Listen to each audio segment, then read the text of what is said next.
Bienvenidos, queridos amigos de Tectón, a pues este programa especial que vamos a tener pues el honor y el privilegio de compartir con Monseñor, nuestro queridísimo y admiradísimo Monseñor Athanasius Schneider, a propósito de la publicación de su último libro, Huir de la herejía, guía católica sobre errores antiguos y modernos. Huir de la herejía, guía católica sobre errores antiguos y modernos, publicado por nuestros amigos de la Asociación Luz de Trento. Recuerden, también lo puede poner en pantalla nuestro realizador, las próximas presentaciones en España que habrá de esta obra de Monseñor Athanasius Schneider. Ahí tenemos el próximo jueves 12 de marzo a las 19 horas, a las 7 de la tarde, en Barcelona, Hotel Catalonia. Y el viernes, día siguiente, 13 de marzo, a las 19 horas, en el Aula Magna de la Universidad San Pablo CEU de Madrid. Ahí tienen toda la información en la descripción del vídeo. También recordarles, al día siguiente, Dios mediante, el sábado 14 de marzo, Monseñor Athanasius Schneider participará de este ciclo de conferencias, Cristo Rey, España será cristiana o no será. Es un congreso organizado también por nuestros amigos de la Asociación Luz de Trento, y ahí tenemos pues lo que va a ser la jornada intensísima de ese sábado 14 de marzo. Comenzará a las 11 de la mañana la primera ponencia, también nuestro queridísimo y admirado José Javier Esparza. Después continúa a las 12:15 Monseñor Athanasius Schneider. Continúa a la 1:15 nuestro también queridísimo y admirado Padre Charles Moore. Aquí todos son de casa, todos son amigos de Tectón, y un servidor, pues a las 5 de la tarde trataré también sobre España y el Concilio Vaticano II, las repercusiones del Concilio Vaticano II en España, no solo a nivel eclesial, sino también, y si me apuran casi más, a nivel político, porque siendo una nación católica, con un Estado confesionalmente católico, el Estado español de 1965, las repercusiones que supuso el cambio de paradigma y, bueno, voy a decirlo así, que nadie se ofenda, el cambio de doctrina que la jerarquía de la Iglesia toma desde 1965, pues a nivel jurídico-político y también sociopolítico, afectaron honda y profundísimamente a España, un país que fuera netamente protestante. Pensemos, por ejemplo, no sé, se me ocurre Holanda o Inglaterra. Pues evidentemente el Vaticano II tuvo menores repercusiones en él. Un país, insisto, ya no solamente históricamente, no solamente socialmente, mayoritariamente católico, sino además legislativa, jurídicamente, políticamente, educativamente católico de forma constitutiva. Pues esas repercusiones del Vaticano II, por ese, insisto, cambio doctrinal, tenían que tener unas repercusiones mayores. Así que esto les invito también a que participen en ese congreso de nuestros amigos de Luz de Trento, el sábado 14 de marzo, Hotel Ilunion, en Alcalá Norte, Madrid, de esta jornada en que, insisto, participará nuestro querido amigo, tanto el padre Charles Moore como nuestro también querido amigo y admirado Monseñor Athanasius Schneider. Sin más por mi parte, vamos a dar paso a Monseñor Athanasius Schneider. Monseñor, bienvenido. Gracias. Muchísimas gracias por concedernos su tiempo, que siempre es escaso y es un tesoro, es oro para nosotros. Y muchísimas gracias de forma particular por esta última publicación, Huir de la herejía, guía católica sobre errores antiguos y modernos, publicada por nuestros amigos de Asociación Luz de Trento. Huir de la herejía, guía católica sobre los errores antiguos y modernos. Ya saben, tienen que dirigirse a la Asociación Luz de Trento para poder adquirirlo. No se vende en librerías, ni se vende tampoco por ejemplo, por Amazon, ¿no? Por estas grandes plataformas, no. Tienen que adquirirlo directamente en la editorial. Busquen en internet la dirección de Luz de Trento y ahí encontrarán toda la información para poder adquirir esta obra necesaria, imprescindible, necesaria en el sentido filosófico, es decir, no puede no ser, de Monseñor Athanasius Schneider. ¿Por qué?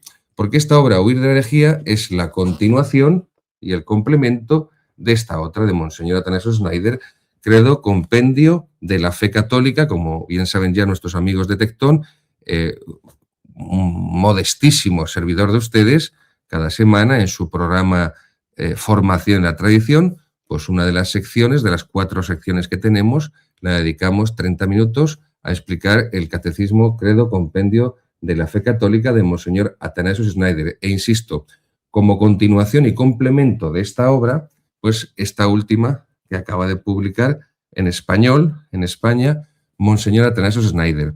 Queridos amigos, lo que hace aquí Monseñor es un recorrido por la historia de las herejías, que no es solamente a nivel, valga la redundancia, histórico, historiográfico, podríamos decir, sino también es una historia de la teología y por lo tanto es una historia de los concilios y es una historia de los dogmas.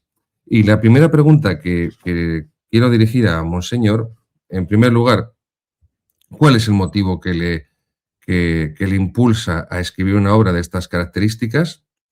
Porque le digo, Monseñor, yo que soy un enfermo bibliófilo, 6 años ayudante primero de bibliotecario en el Seminario de Toledo, no había una publicación de estas características en España o parecida a ella desde casi prácticamente 40 años. La que había anterior, evidentemente, la suya la supera ampliamente, porque la anterior era poco menos que un diccionario brevísimo, un manual de herejías brevísimo. ¿Por qué usted decide escribir esta obra? ¿Qué finalidad tiene? ¿Qué nos puede aportar a nivel de formación cristiana el conocer las distintas herejías de la historia? ¿Y cuál es el plan de la providencia divina por el cual permite que estas herejías ocurran en la Iglesia? El motivo de publicar este libro es la caridad pastoral de mí como obispo. El obispo es el pastor. Entonces, cuando un pastor observa que son los peligros para las ovejas y plantas peligrosas de veneno, ¿cómo yo puedo estar en silencio e inactivo? Sería un gran pecado de omisión por mí como obispo, viviendo en este tiempo donde es una difusión enorme, general, del veneno, de las herejías, que son veneno espiritual y un peligro para la salud, no del cuerpo, mas del alma. Y así, para la salud, salvación eterna de las almas. Para mí, es incomprensible cómo puede un obispo viendo esto, continuar en silencio e inactivo. Yo pienso, y esto era la actitud de los apóstoles. Leemos San Pablo, como él ha dicho con tanta energía e insistencia en la carta a los Gálatas. Mismo si un ángel del cielo viene y proclama otra verdad que usted han oído, recibido por tradición, San Pablo dice, sería anátema, condenado. Y mismo, él dice, yo mismo, Pablo, si empezó a decir, predicar una otra verdad que yo he predicado a vosotros, yo mismo me condeno y anátema. Entonces, si San Juan, el apóstol del amor, escribe que con uno que es herético, que proclama el error, ni menos tú debes saludarlo. Muy duro. Escribió un apóstol del amor. Entonces, ¿por qué he preocupado porque de la infección fácil que infecta como un virus, como una epidemia, el organismo espiritual. Esto es verdad, esto es realidad.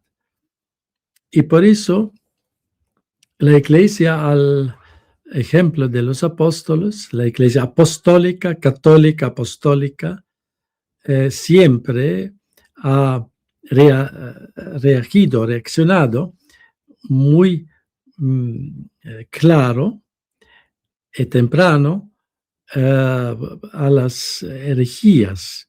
Y tenemos celebrado el año pasado el 1700 años del primer concilio ecuménico de Nicea, que ha proclamado tantas fórmulas con la anátema contra las herejías, con una clareza sorprendente.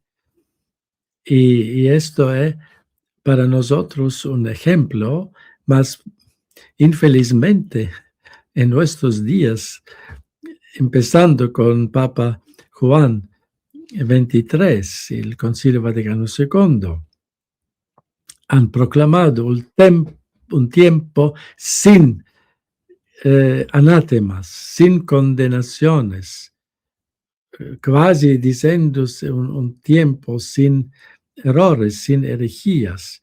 Es una ilusión, una contradicción a la realidad. Se puede comparar como un médico cuando observa una epidemia, dice que no debemos admonestar a las personas, a nadie. Responsabilidad enorme para un médico. Mas la Iglesia, la Santa Sede, el Papa, los obispos son los primeros pastores, vigilantes, médicos también. Deben proteger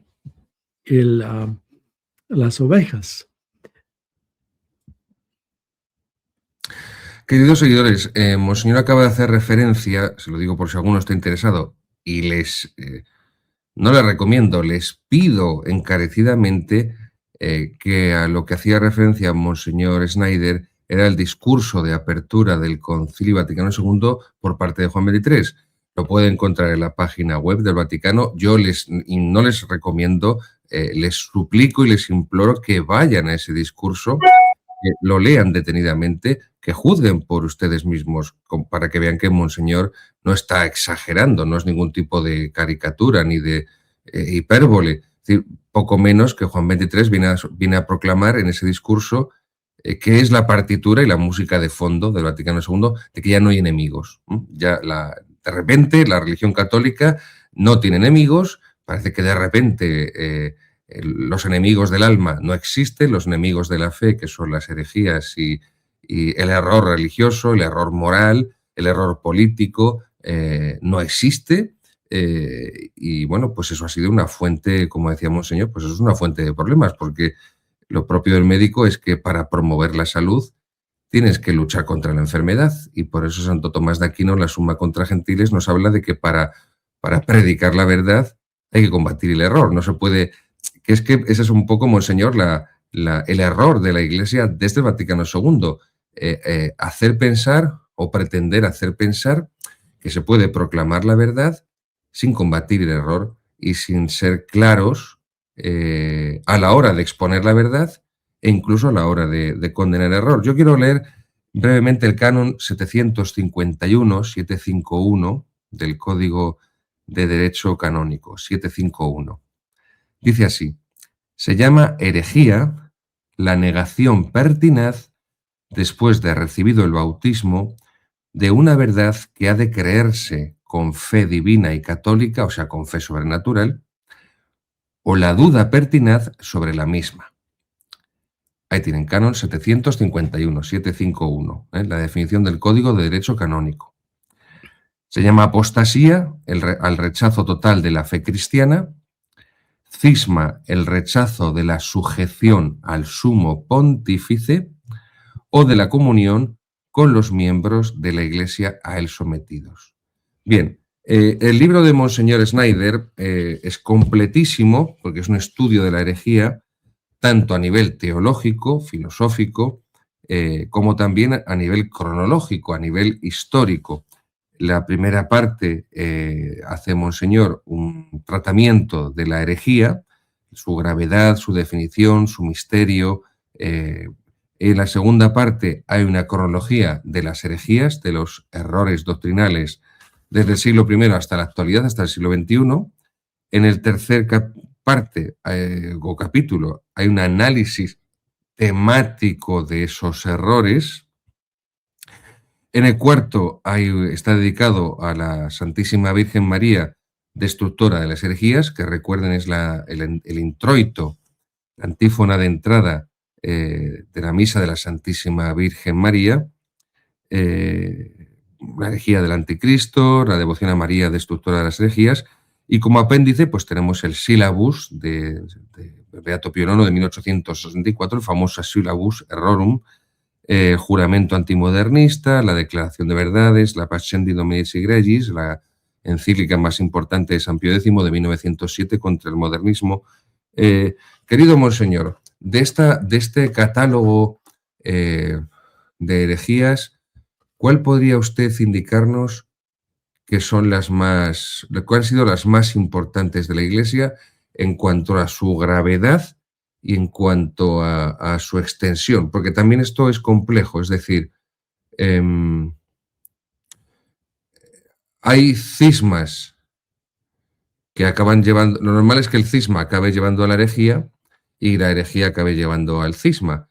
Pero tenemos una nueva modalidad, que es la actualidad que vivimos en la Iglesia, donde parece que las herejías no conducen a ningún cisma. Y el caso más paradigmático es el de los alemanes, que hay una profusión de herejías, pero parece que ellos, pues como decimos en España, Monseñor, tienen bula y ellos no concurren en ningún tipo de cisma, solamente parece ser que concurrirían en cisma la fraternidad de San Pío X por consagrar obispos sin mandato pontificio, mientras que los que niegan toda la gama de verdades del credo católico, esos no incurren en cisma, ni parece que tampoco en herejía, porque tampoco nadie les impone la pena o les corrige o les impone la pena por herejía. Por eso, Monseñor, estas nociones de herejía, de cisma, de error religioso, todo se difumina, se desconoce la historia de las herejías.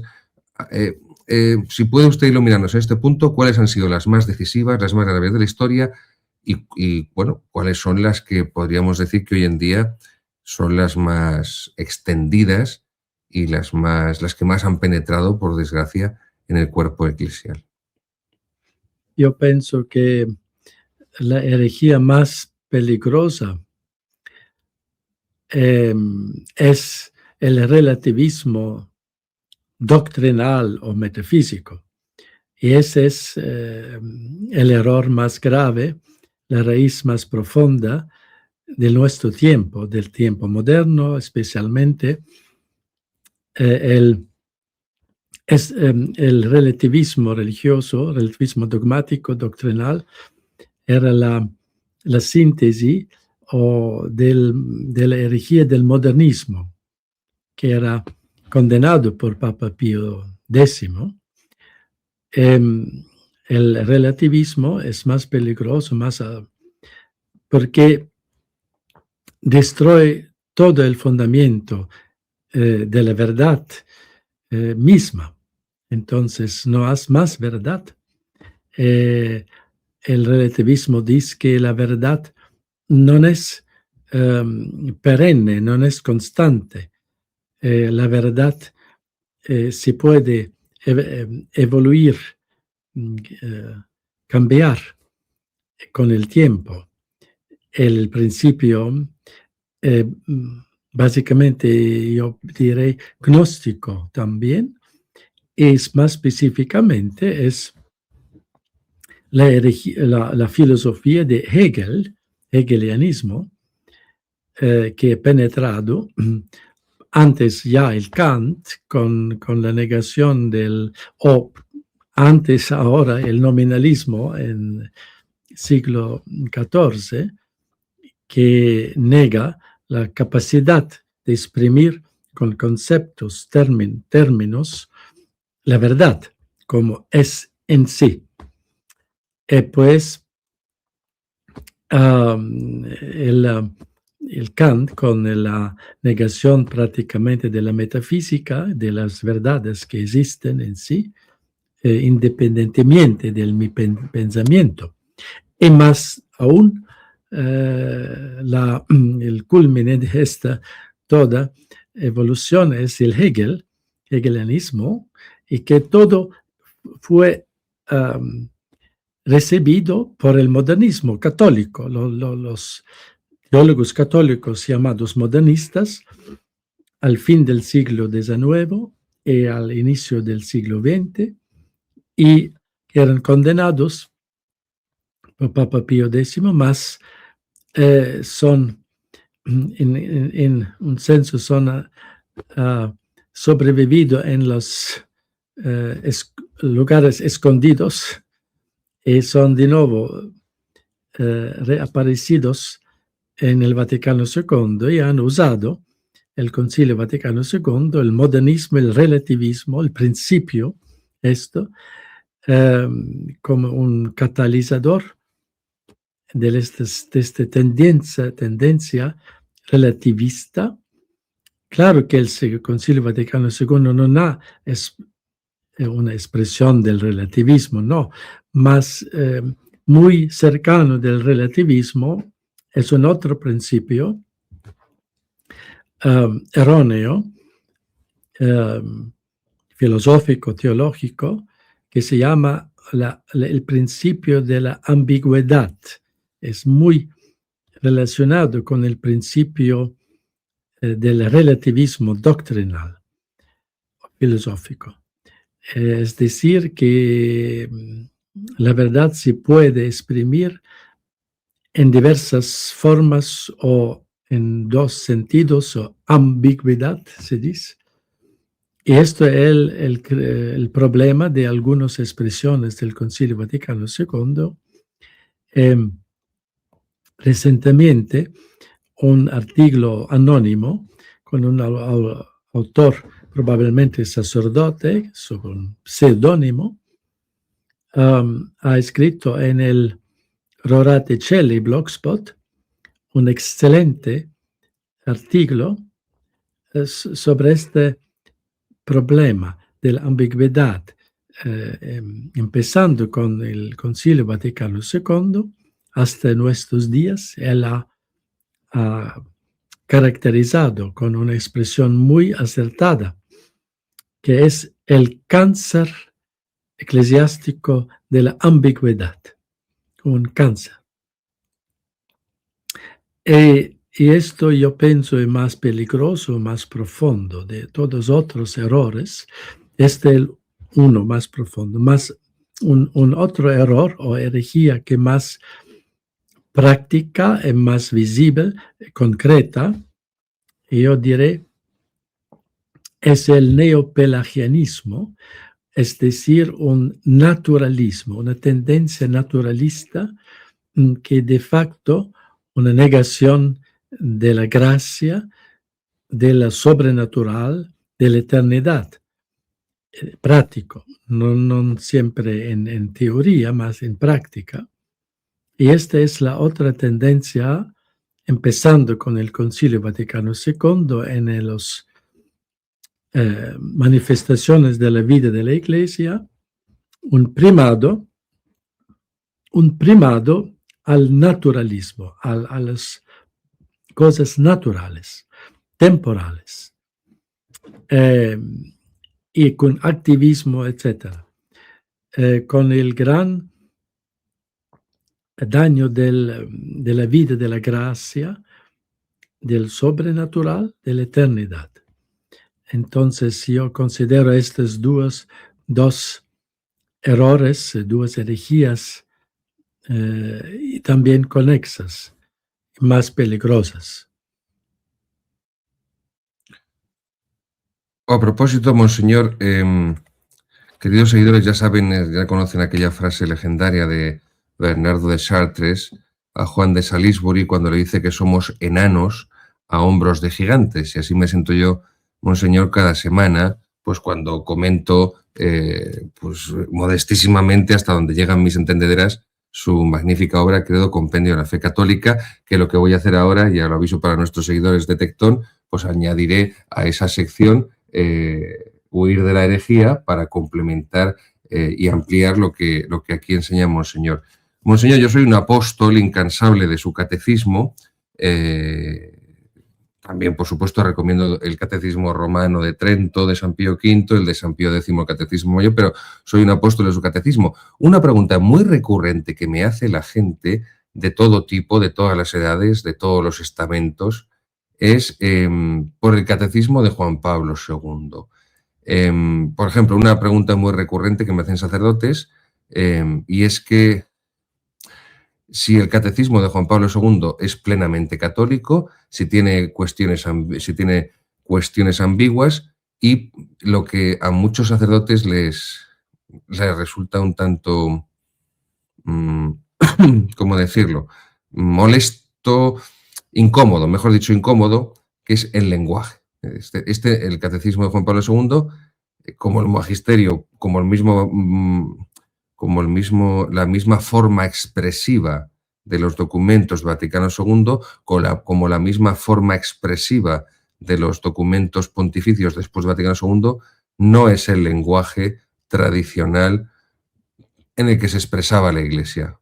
Por ejemplo, las encíclicas de los papas anteriores al Vaticano II o en los cánones de los concilios dogmáticos ecuménicos universales anteriores al Vaticano II, que no es dogmático, aunque sea ecuménico universal.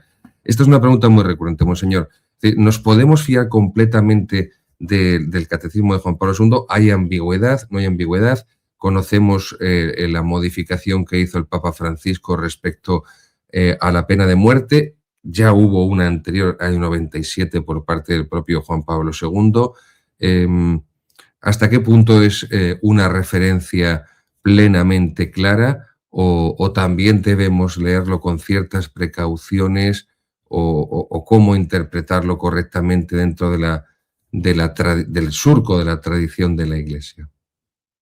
Primera cosa, claro que el catecismo no es un documento o un ejercicio del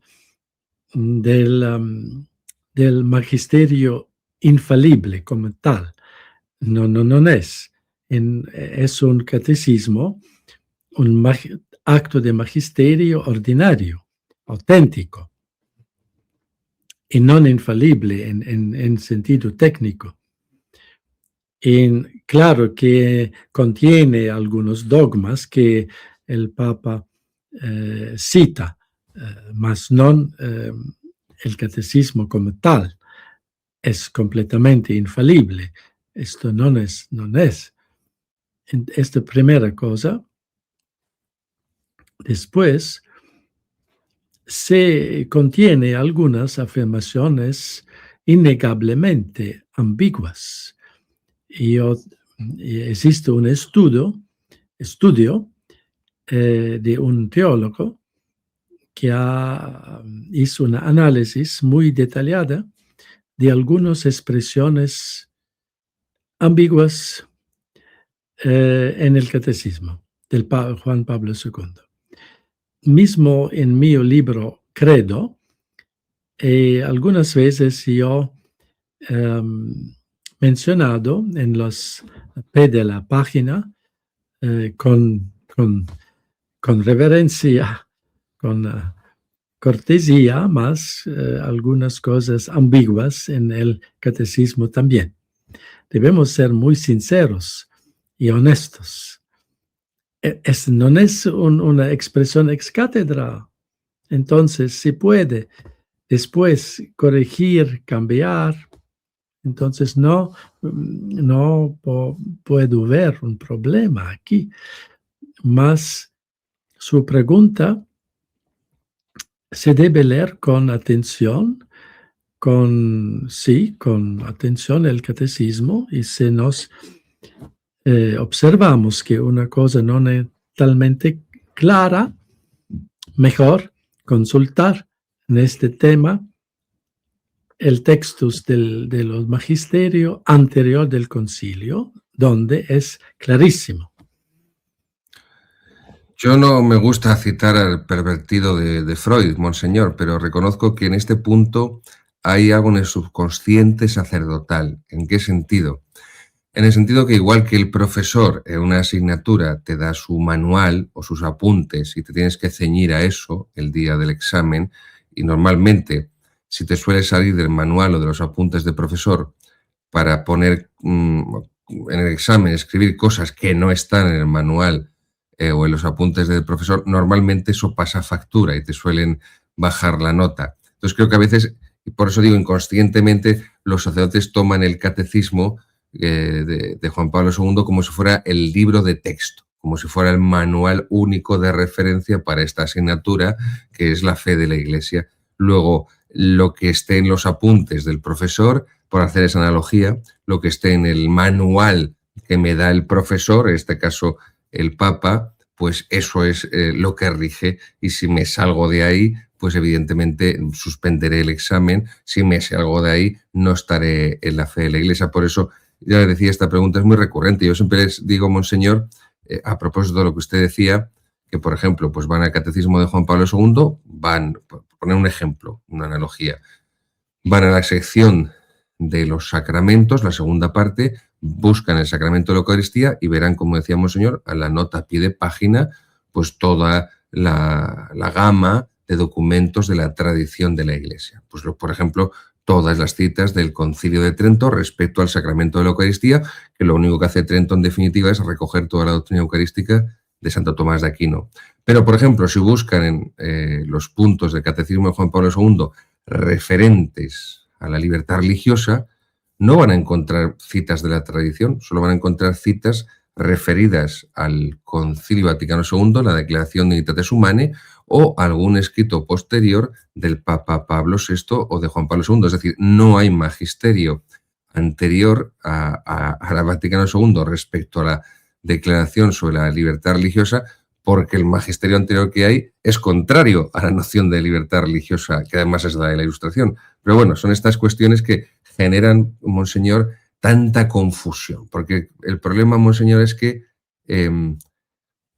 las jerarquías de la Iglesia han violado de forma continuada el primer principio de la filosofía, que es el principio de no contradicción. Si usted es monseñor Schneider, no es Gabriel, y si yo soy Gabriel, no soy monseñor Schneider. Entonces, claro, que al final una cosa y su contraria quepan todo como enseñanza oficial de la Iglesia, lo que decían los papas antes y lo que decían los papas ahora, lo que han enseñado los concilios antes y lo que enseña Vaticano II, pues eso crea un caos en la mente del fiel, donde al final, como usted muy bien apuntaba con Hegel, la única salida es la dialéctica hegeliana: tesis, antítesis, síntesis. Esto es lo que la Iglesia enseñaba antes del Vaticano II, la tesis.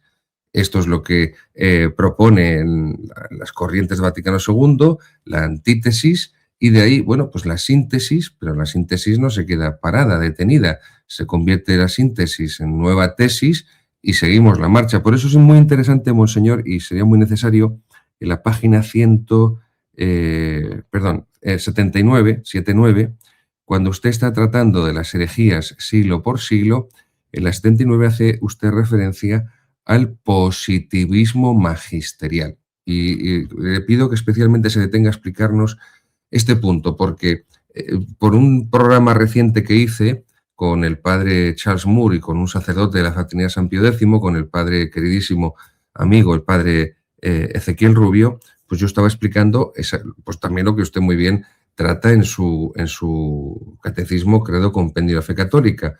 La revelación tiene dos fuentes. Las dos fuentes de la revelación son la Sagrada Escritura y la tradición. Y el magisterio de la Iglesia no es una fuente de revelación. Pero lo que venimos sufriendo en la Iglesia en las últimas décadas es que el magisterio primero empieza a convertirse en una fuente de revelación también. Ya no habría dos fuentes de la revelación, Sagrada Escritura y tradición, sino que habría tres: Sagrada Escritura, tradición y magisterio.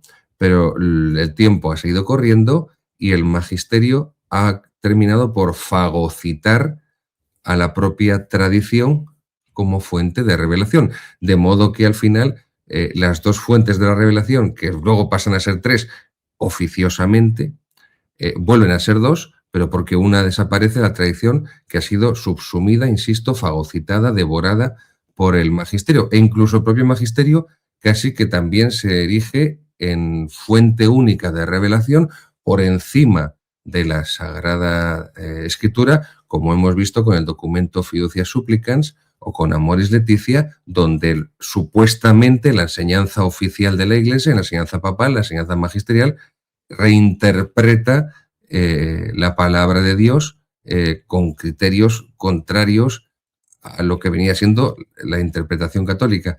Bien, monseñor, todo esto es un auténtico caos. Si usted puede poner un poco de luz en este punto del positivismo magisterial, porque también, y hago referencia a un escrito reciente de su eminencia, está relacionado, yo también así lo señalé, está relacionado con ese positivismo jurídico, positivismo canónico, que también actualmente se nos pretende imponer. Sí, el positivismo magisterial, yo entiendo, como usted ha explicado ahora, que se pone de facto, no en teoría, mas de facto encima de la tradición de la Iglesia inmutable, milenaria, bimilenaria, como en los el sensus perennis ecclesiae, la perenidad de la enseñamiento, después de la liturgia inseparablemente, con el ex credendi, con la fe, con la doctrina católica, siempre la misma, siempre enseñado la misma, y también el culto, lex orandi, la liturgia, el rito, siempre de facto el mismo. Y esta intervención del magisterio o de los detentores del magisterio, Papa y Obispo, Concilio y Obispos, Episcopado, han operado una ruptura evidente, mas para explicar esta ruptura han inventado un método que se llama la hermenéutica en continuidad y aplican esto hasta una cosa evidente, como se dice, la cuadratura del círculo o acrobacias mentales, y que non è contrario alla honestidad intelectual y al buen senso. Por eso, mas a pesar que el concilio mismo en el documento Dei Verbum dice claramente que el magisterio, el Papa y los obispos, non son encima de la Sagrada Escritura y la Sagrada Tradición, más abajo, sirviendo, son servos. Entonces, esto debe ser de nuevo repetir, y que el magisterio es solamente servo de la tradición sacra, de la Sacra Escritura, y no es en ningún modo el propietario, más el servidor. Servo es en el capítulo, yo pienso, 9 o 10, yo pienso. Y là está escrito 9 o 10, esta referencia que yo mencioné.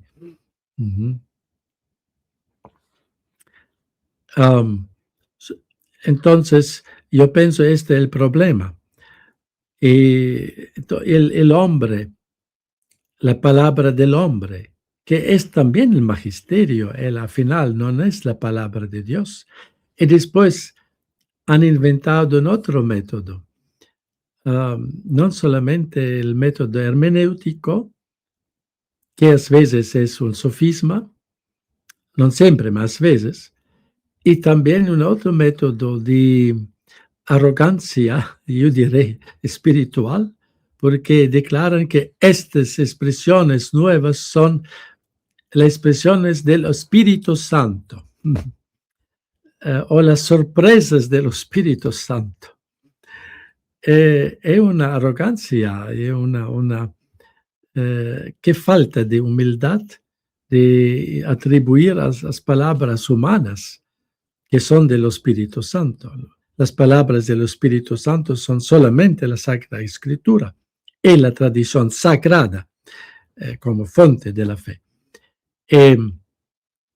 Mismo las dogmas ex cátedra no son la palabra del Espíritu Santo, permanecen palabras humanas, más asistidas pelo Spirito Santo negativamente, que non son errores, mas nemmeno son las expresiones más perfectas, no. Son expresiones sólidas sin error, las dogmas, asistidas del Espíritu Santo, mas son humanas y no son los más perfectos posibles. Y entonces estas, hoy, desde 60 años en la Iglesia, una moda de considerar todo que el Concilio Vaticano II ha afirmado, los papas afirman, los sínodos, que todo es una obra del Espíritu Santo. Es un método que jamás era en la Iglesia, solamente en los círculos, digamos, carismáticos como el montanismo, por ejemplo, o otros círculos carismáticos exaltados. Mas esto para mí también una demostración de un implícito antropocentrismo.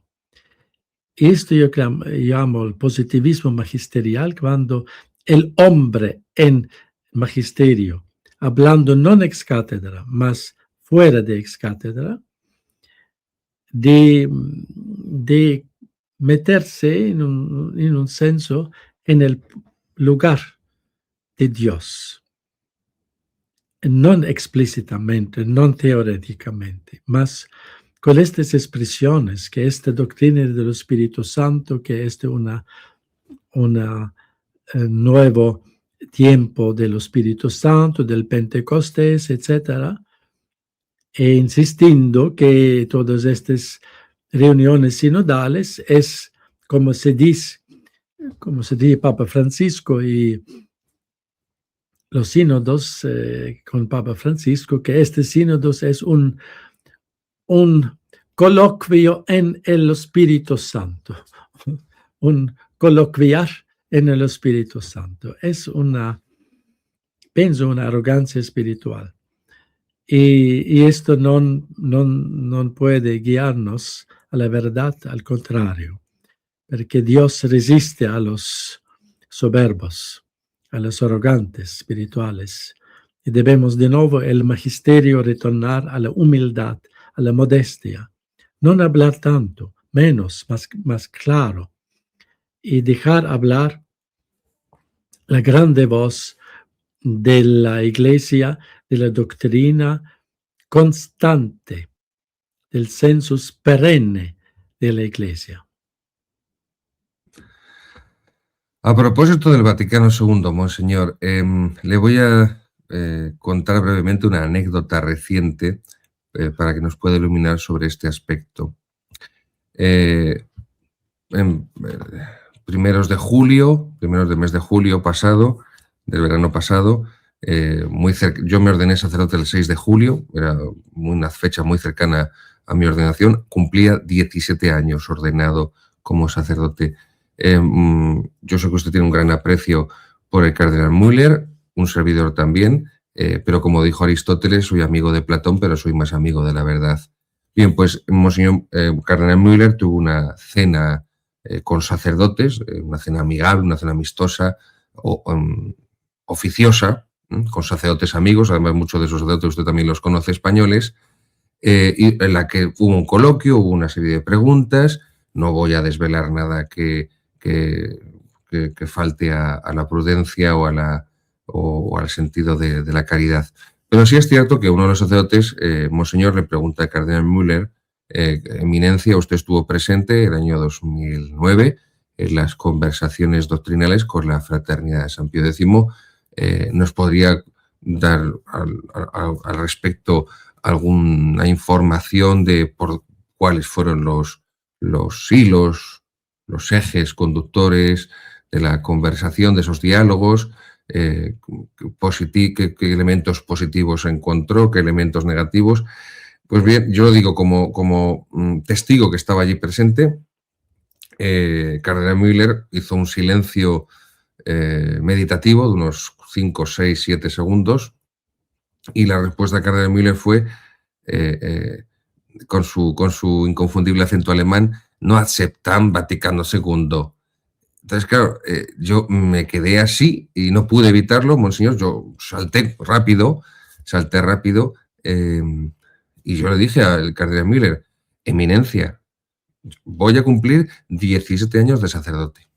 Soy grado eclesiástico de filosofía, máster en teología fundamental, máster en historia de la Iglesia, máster en derecho canónico. Yo todavía a estas alturas no sé qué significa aceptar el Vaticano II, y me han acusado en varias ocasiones de no aceptar el Vaticano II, pero nadie, obispos incluidos, me puede explicar qué significa aceptar el Vaticano II. Entonces, este introito que le hacía, esta composición del lugar, Monseñor, es para esa pregunta. Es decir, ¿qué significa, qué magisterio es el Vaticano II? ¿Qué ha añadido el Vaticano II o qué ha añadido? Es decir, ¿qué hay en el Vaticano II que puede ser como el termómetro que determine si un católico está en comunión o no está en comunión con el Romano Pontífice y con la Iglesia? Porque, a propósito de su obra, por cierto, no olviden, Huir de la herejía, Guía católica sobre los errores antiguos y modernos, editorial de la Asociación Luz de Trento, Monseñor Teresa Schneider.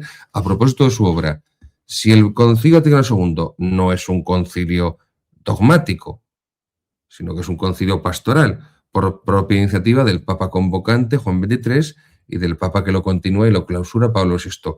Si no es un concilio dogmático, porque no define ningún dogma de fe, si no, al no ser dogmático, no hay condena de ninguna herejía, de ningún error, de ningún veneno, como usted hacía referencia, que son las herejías, a diferencia de los 20 concilios dogmáticos, ecuménicos, universales, generales, anteriores, que es lo que supuestamente hay en la naturaleza de la enseñanza del Magisterio Vaticano II, que vendría a ser como la línea divisoria entre lo que es y lo que no es católico. Bueno, yo me recuerdo de una explicación de Monseñor Marcel Lefebvre, que era un padre del conciliar. Y ya cuando él ha fundado la Fraternidad San Pío X, una vez, él habló que, claro, reconozcamos el concilio como tal, era un concilio legítimo, ecuménico, que nadie puede dudar, y él mismo dice: yo acepto como tal. Y también la Fraternidad San Pío X. Primera cosa. Después, Monseñor Lefebvre ha propuesto 3 niveles de la obligación o aceptación del concilio. Primero, todas las afirmaciones que son claramente, doctrinalmente tradicionales, que son muchos en el concilio, gracias a Dios, que son completamente tradicionales. Entonces, Monseñor Lefebvre dice: esto acepto el Concilio Vaticano II en estas clarísimas afirmaciones tradicionales. Y también yo pienso en la fraternidad San Pío X lo hace. Después, segundo nivel, el Monseñor Lefebvre ha dicho que son las expresiones ambiguas que pueden algunas ser interpretadas segundo el senso tradicional. Entonces, esto también se podía aceptar si esta interpretación tradicional es evidente posible. Son algunos. Y el tercer nivel son afirmaciones in se erróneas que no se puede aceptar. Entonces se ve si una aceptación del concilio. Esta expresión se debe muy bien distinguir, yo pienso. O también yo podría preguntar al cardenal Müller, que es un alemán, si él aceptaría el concilio, el cuatro concilio de Latrán. Y él probablemente diría sí. Yo diré todo el concilio, todo. Concilio Laterán 4, él podría tal vez decir sí, mas después es un decreto pastoral, digamos, declaración del concilio, 4 concilio del Laterán. Se dice que los judíos deben aparecer en público con una señal en los vestimientos. Esto hizo Hitler en Alemania. Yo pienso que cardenal... En Alemania, en Polonia, en Holanda, en Francia.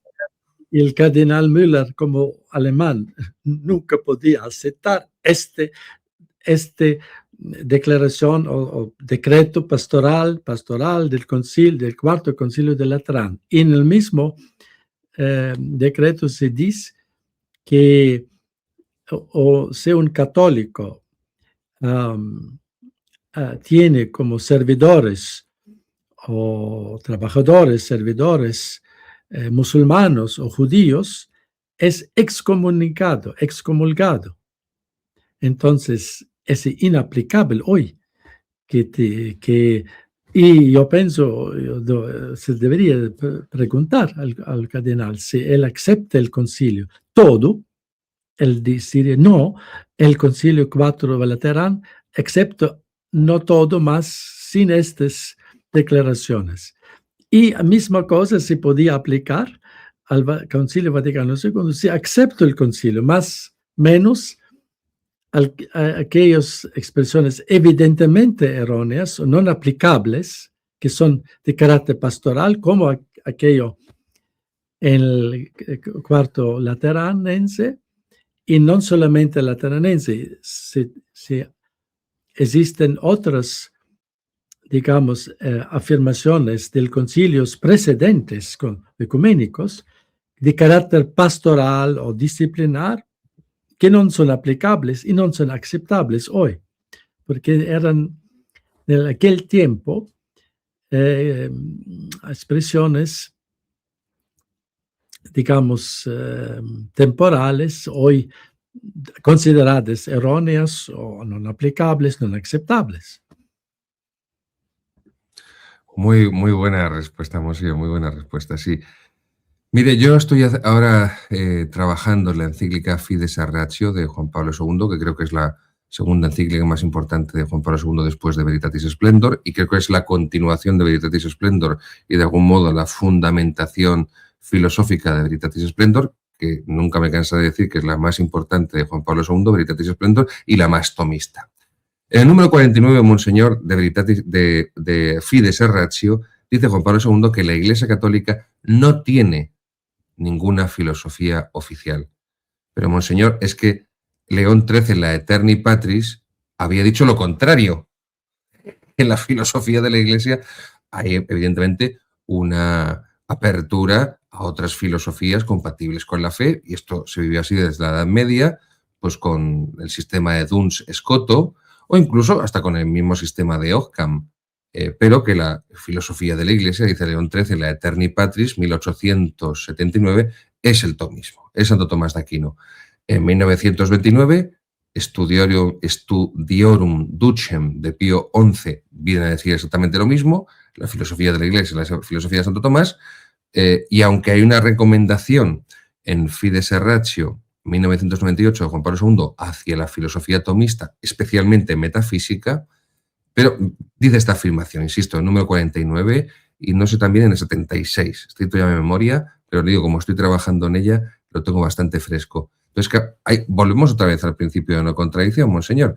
El Magisterio ante el Vaticano II, Pío XI, Studiorum Ducem, 1929, Eterni Patris, León XIII, 1879, la filosofía oficial de la Iglesia, es la filosofía de Santo Tomás de Aquino, doctor de la Iglesia, doctor común, doctor universal.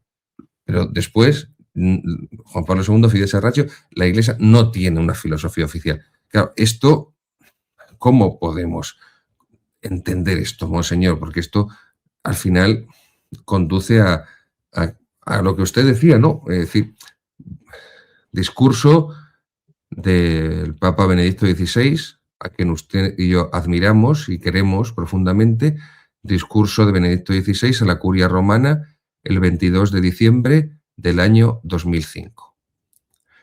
La hermenéutica de la continuidad dentro del sujeto, del único sujeto de Iglesia. Es decir, la continuidad no está en la doctrina, sino está en el sujeto docente, en el sujeto que enseña la doctrina, que es el mismo.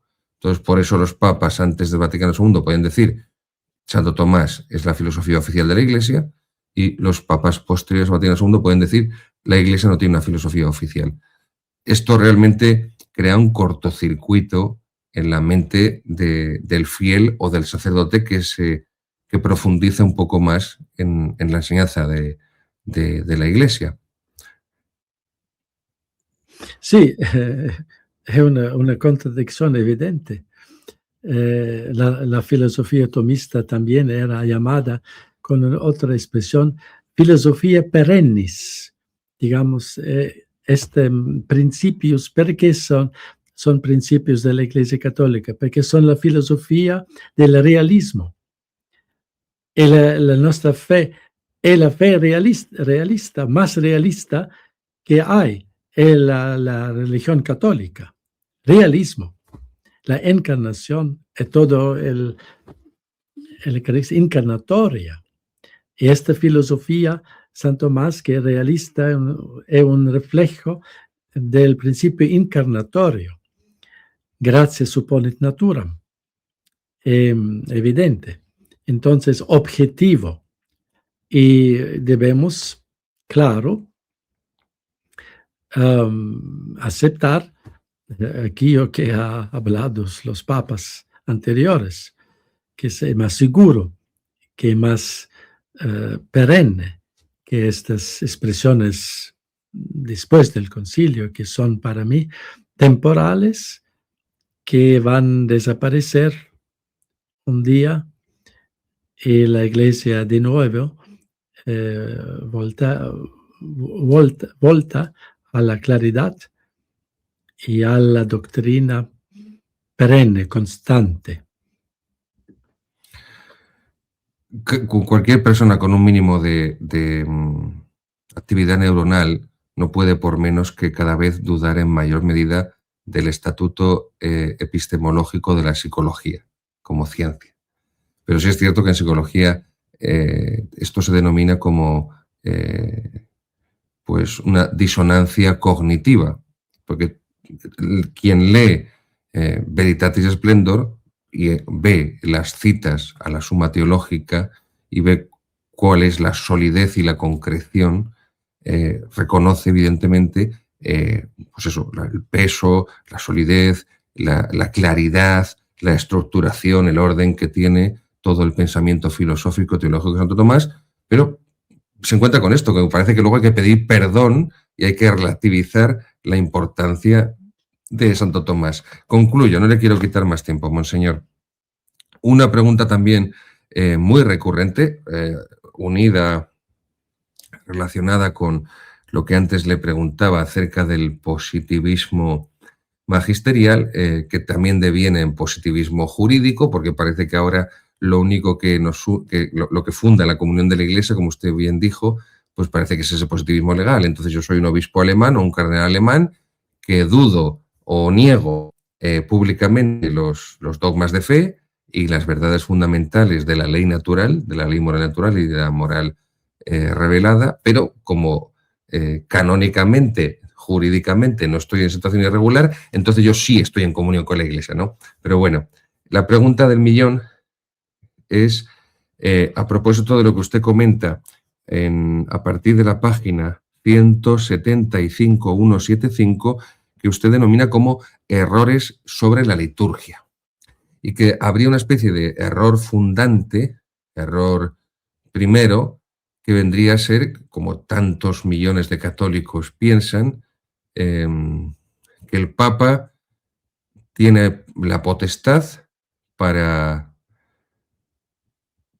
inventar, crear un nuevo rito litúrgico y tiene potestad también para derogar, en el caso de la misa tradicional, un rito litúrgico de más de 1000 años. Pero no me detengo solamente, monseñor, en la misa nueva, que casi es como la designa Pablo VI, no es ningún término peyorativo, es mismo Pablo VI la designa así, y en varias ocasiones, en reiteradas ocasiones, la designa así, la misa nueva, la misa llamada de Pablo VI. No solamente voy por ahí, que también, monseñor, mi pregunta, sino que ¿qué potestad tiene el Papa para reconocer como, no ya solamente para inventar un rito, como el caso de la misa nueva de Pablo VI, sino para reconocerle la ciudadanía litúrgica de la Iglesia a ritos que todavía son más patentes su invención todavía que la misa de Pablo VI? Y hablo de 3 casos que usted conoce a la perfección. Primero, cronológicamente, el rito de las comunidades neocatecumenales, los más conocidos como los kikos, un rito inventado, no tiene fundamento en la historia de la tradición ninguna, pero Juan Pablo II y posteriores le reconocen que es un rito que es legítimo. Después, también con Juan Pablo II, el rito zaireño congoleño. O sea, que me expliquen de dónde viene eso. Pero bueno, también le reconoce Juan Pablo II como su carta de naturaleza y de legitimidad para empezar a celebrarse, entre comillas, en la Iglesia. Y por último, ya como el Papa Francisco, el rito maya. Los 3 ritos están aprobados por romanos pontífices y tienen carta de naturaleza y pueden ser celebrados en la Iglesia, insisto, aparte de un rito que se inventó un grupo de especialistas en sus despachos y que es la misa que hoy celebran pues unos 400.000 sacerdotes actualmente en el mundo. Entonces, esta es la pregunta, monseñor, con la que podríamos cerrar esta entrevista, porque, insisto, me siento culpable al quitarle su valioso tiempo, pero es que es una pregunta muy recurrente por parte de muchos fieles, unos con un ánimo sincero de aprendizaje y otros pues con un grado de considerable, más o menos, de ideologización, por el cual piensan que el Papa tiene una potestad absoluta e ilimitada por la cual puede cambiar lo que quiera e introducir novedades, las que quiera, en la Sagrada Liturgia. Sí, Cardenal Ratzinger una vez escribió una frase muy acertada en este tema. Él escribió que referente a la liturgia, al rito, el Papa debe ser el más obediente. El Papa ha menos libertad que todos los otros en la Iglesia. Es muy bien acertado, porque el Papa es, por definición, el guardiano, el custodes de la tradición verdadera, en el verdadero sentido, no en aquel título quasi irónico que el Papa Francisco ha escrito Traditiones Custodes, que básicamente la destrucción de la tradición, no de la custodia. Entonces, más los verdaderos custodes, guardianos. Entonces, el Papa, el oficio del Papa, substancialmente tradición, de guardar la tradición, de proteger la tradición. Es el servidor, servus servorum, de la fe tradicional, de la liturgia, de las almas. Y así la grande mayoría de los papas en 2000 años, casi todos, habían esta conciencia, mas a veces se perdió esta conciencia. Por ejemplo, en el siglo XVI había algunos papas, Clemente VII, después Pablo III, que han aprobado un nuevo rito del breviario, una verdadera revolución. El breviario del cardenal era un cardenal español, yo pienso, franciscano, y han aprobado una revolución litúrgica, mas después de algunas décadas arribó otro papa, yo pienso Pablo IV, era muy severo, y después Papa Pío V, y han abolido este rito nuevo del breviario, es prohibido de usarlo. Un ejemplo. Después del Concilio Vaticano I, empezó un tiempo de un exagero del oficio papal por medio de esta dogmatización del primado y de la infalibilidad, que en sí son verdades, claro, mas se creó una atmósfera de un exagero realmente non sano y contrario a la grande tradición de la Iglesia, y esto vivimos aún hoy, estas consecuencias. Y en también los papas eran afectados o infectados de este, digamos, virus de un exagero enorme del oficio papal, absolutización, y entonces se sentían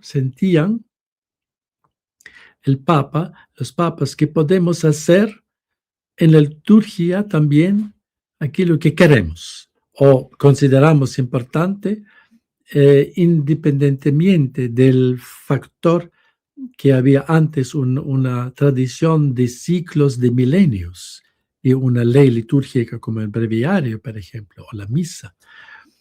Y esta es, yo pienso, mentalidad exagerada. También habían los papas del siglo XX inconscientemente y hasta hoy.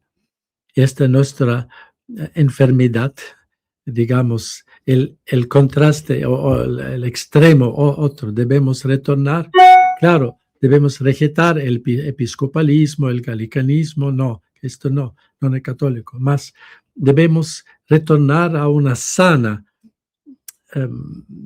posición sana, media, que es siempre más católica y más tradicional. Yo pienso, después de esta crisis, podemos, con la gracia de Dios, los papas mismos deben retornar, esclarecer los límites también del papado, del oficio papal, que no es un absolutismo en el sentido mundano, como el rey francés, el motto, l'état c'est moi. Entonces el Papa no puede decir y agir y operar l'Église c'est moi. La Iglesia es a mí mismo, ¿no? Entonces, eso debemos de nuevo pensar y rezar, que toda la Iglesia y los papas de nuevo retornen en este equilibrio que eran durante los tiempos patrísticos. San Gregorio Magno es un gran ejemplo de esta modestia papal. Con clareza, él ha buen gobernado la Iglesia, Papa Gregorio Magno, también, con las veces con severidad, mas con muy grande humildad y humildad verdadera, no humildad por fuera de demostraciones, mas por su acción, por su pensamiento y actitud.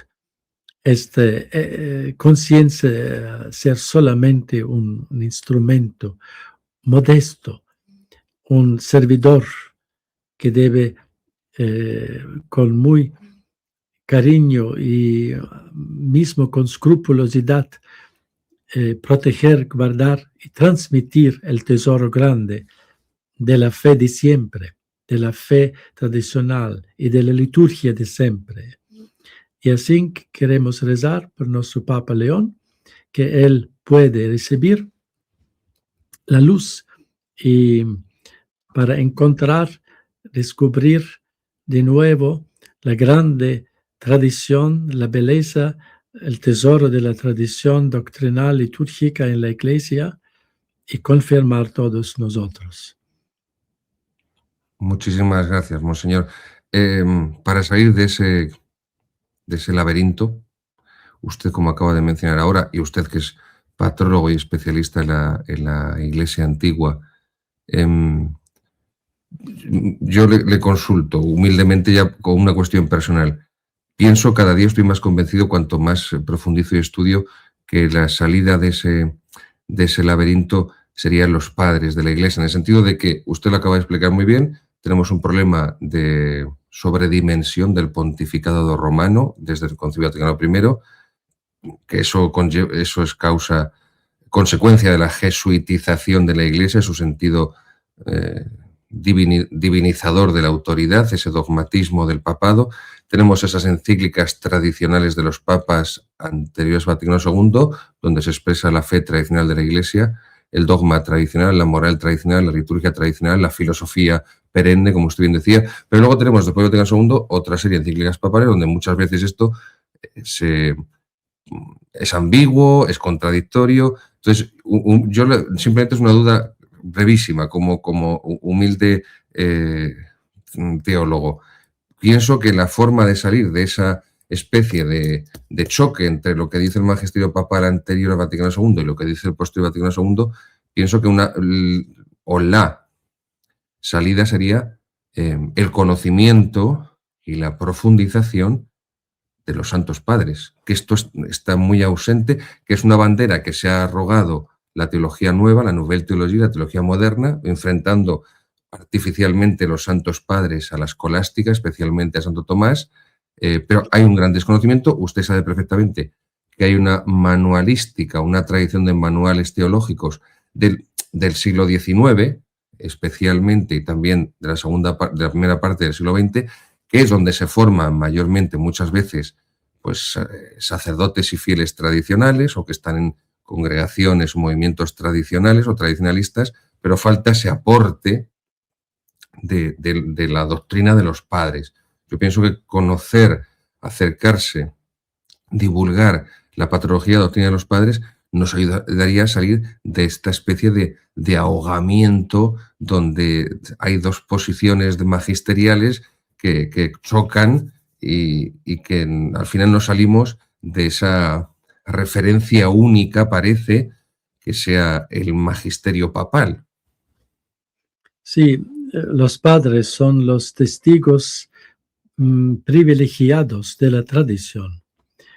Y claro que en la doctrina, no en todos eran ya tan llegado a la reflexión más madura, como por ejemplo, más tarde, por ejemplo, la doctrina de la transubstanciación, más ya era presente en los padres también, claro, pero no por el terminología, por ejemplo, o más aquello que los padres nos enseñan, el gran cuidado, el amor a la tradición, el principio de la tradición y de la aversión a toda la revolución doctrinaria, litúrgica, y a todas las rupturas. Y también la aversión de los padres a cualquier ambigüedad. Empezamos con San Ireneo de Lyon, ya en el siglo II. Después, en grande crisis ariana, Santo Atanasio, que era muy atento a la terminología muy clara, y después San Agustín, y después en los siglos posteriores, los otros, San Gregorio Magno, Juan Damasceno, el último padre. Entonces, claro que la reflexión aún crecía, mas aquí lo que ellos nos enseñan es, repito, la aversión a cualquier ambigüedad. Debemos siempre escoger términos, palabras muy claras para evitar cualquier malentendimiento o equívoco, y el amor a la tradición. Esto ellos nos enseñan el primado de Cristo, la verdad. No el primado de un hombre, mismo no el primado, digamos, en primer lugar de una persona, el Papa. Claro, el Papa es el centro visible de la Iglesia, institución divina, y debemos amarlo, mas debemos siempre estar atentos de no divinizarlo, el papado. Esos nos enseñan los padres de la Iglesia con toda la reverencia a la Santa Sé. Es solamente un servo para toda la familia de Cristo, y debemos siempre colocar Cristo en el centro, que es la verdad. 1.000.000 de gracias, Monseñor. Por favor, ¿nos puede dar su bendición antes de despedirse? Et benedictio Dei omnipotentis, Patris, et Filii, et Spiritus Sancti, descendat super vos et maneat semper. Amén. ¡Viva Cristo Rey! Viva, viva, y muchísimas gracias, Monseñor, por su obra, por sus obras, por toda la labor que usted está haciendo de evangelización y de confirmar en la fe a los fieles. Muchísimas gracias de corazón por ser una referencia para muchos de nosotros. Dios se lo pague.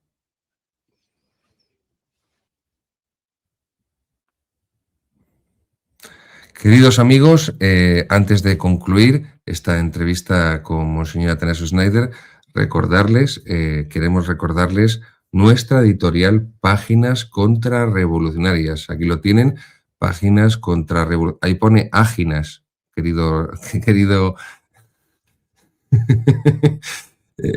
realizador. Bueno, Páginas Contrarrevolucionarias.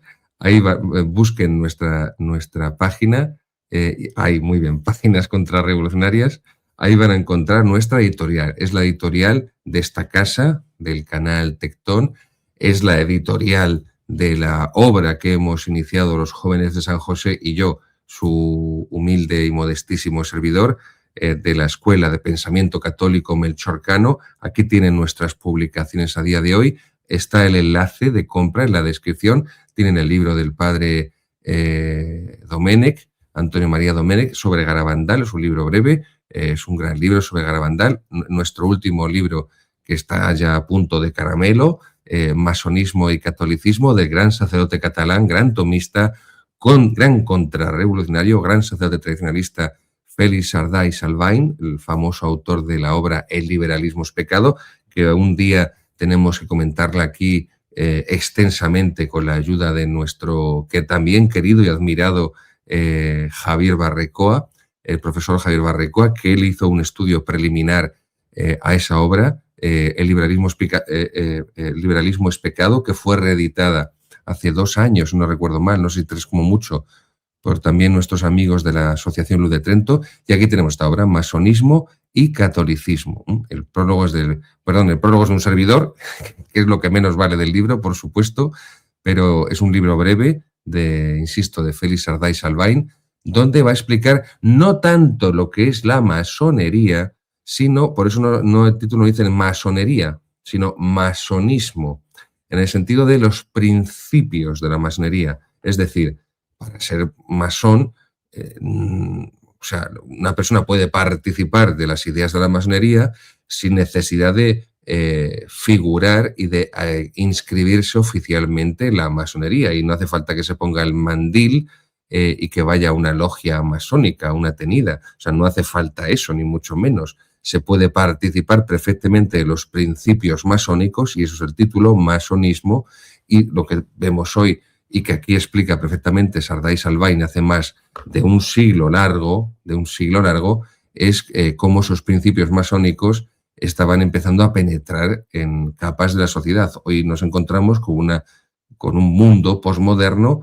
que está configurado perfecta y absolutamente por los principios masónicos, incluso las propias mentes de tantos jerarcas impíos que tenemos en la Iglesia. No de toda la jerarquía, gracias a Dios, a su infinita misericordia, y Monseñor Schneider es un ejemplo viviente de ello, de que todavía hay obispos que tienen fe católica, que todavía hay obispos valientes que defienden la fe de nuestros antepasados, que transmiten la fe y la gracia, a pesar de que pues eso evidentemente no es gratis, y más en la Iglesia actual. Eso tarde o temprano se paga y el precio es alto. Así que aquí lo tienen, masonismo y catolicismo.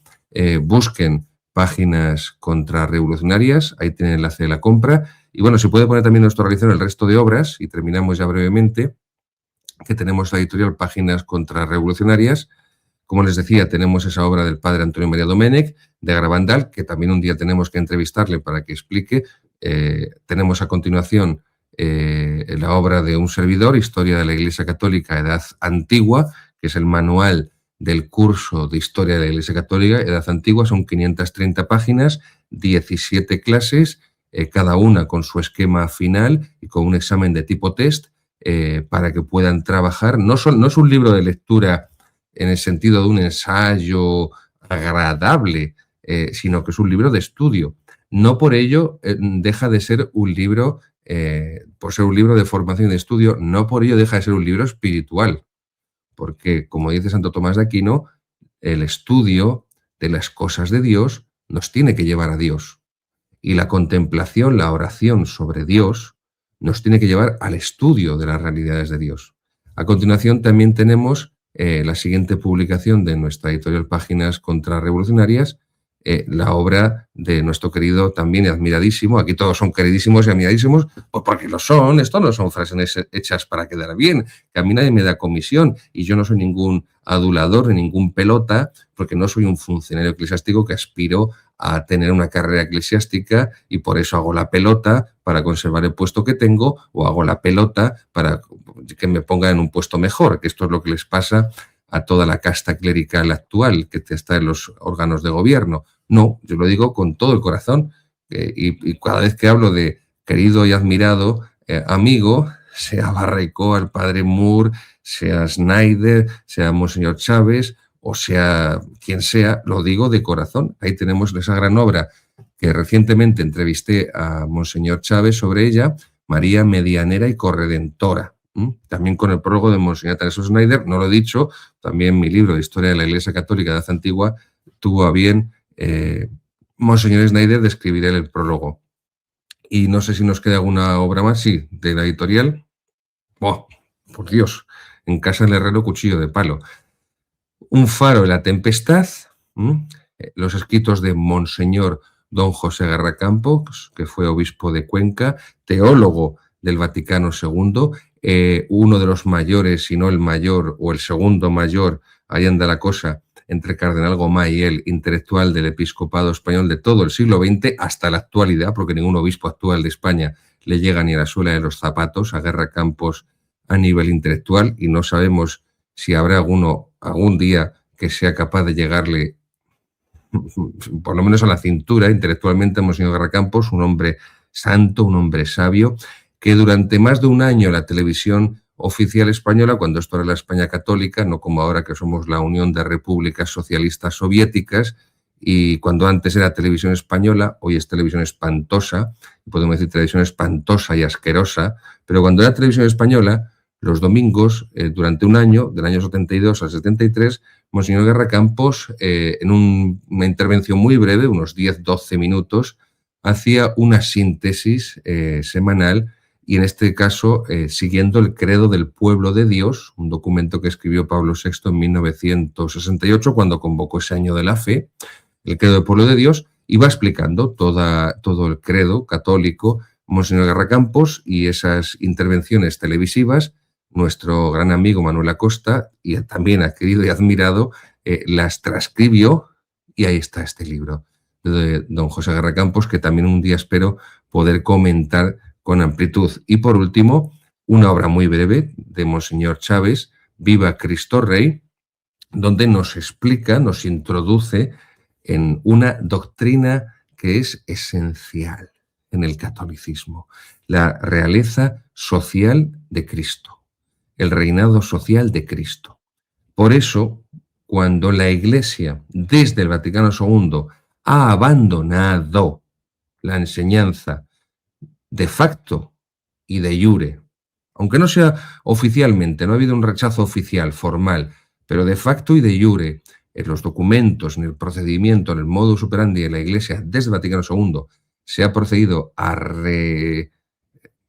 rechazar, sí, a repudiar la doctrina de la encíclica Quas Primas de Pío XI sobre la realeza social de Cristo, sobre el reinado social de Cristo, pues esto ha cambiado por completo la propia manifestación de la Iglesia extra, hacia afuera, hacia el mundo, y la propia ejecución, el propio modo de gobernarse la Iglesia al abrazarse con la democracia moderna, con la democracia liberal, como régimen de opinión, plural, multicultural, inclusivo, y por lo tanto no cabe que la sociedad sea católica y que sea la unidad católica la que selle la unidad social, porque todo es democrático, fluido, como digo, plural.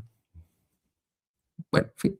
Entonces, por eso es tan importante que descubramos y profundicemos, no solo ya a nivel teológico, sino por supuesto también a nivel espiritual, y de esto también el libro de Monseñor Chávez, Viva Cristo Rey, hace hincapié, la teología y la espiritualidad de la realeza social de Cristo.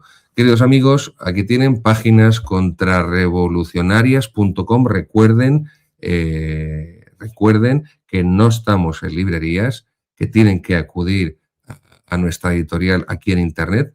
Pueden recibir nuestros libros fuera de España a través de Amazon y dentro de España, de la península ibérica, también a través de Wallapop, pero también indirectamente a través de nuestra editorial Páginas Contrarrevolucionarias.